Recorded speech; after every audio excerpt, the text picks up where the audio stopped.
Saya Kemro Hermizaki bin Yusuf selaku penghulu Mukim Bukit Panau mengucapkan berbanyak terima kasih kepada Muslim Malaysia di atas sumbangan kotak makanan kepada anak Mukim saya lah pada hari ini sebanyak 50 kotak. Terima kasih kepada pengurusan Masjid Al-Ihsan kerana membenarkan untuk kita berkumpul di Masjid Al-Ihsan ini untuk program pada petang ini lah. Masjid Malaysia ini adalah satu pertubuhan, bukan kerajaan.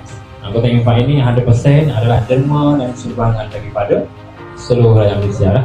Yang mana dia derma kepada kita tidak kira daripada golongan mana. Lepas tu kita kumpulkan sebulan, jadi kita jadikan kota infak ni dan kita agihkan lah kepada golongan-golongan yang memerlukan di luar sana, dengan harapan daripada kami Muslim Malaysia dan juga penderma dan penyumbang di luar sana sikit sebanyak kota infak ini dapatlah meringankan sedikit beban lah. Rasa suka lah. Terima kasih lah bagi hadiah ni. Terima kasih Muslim Malaysia.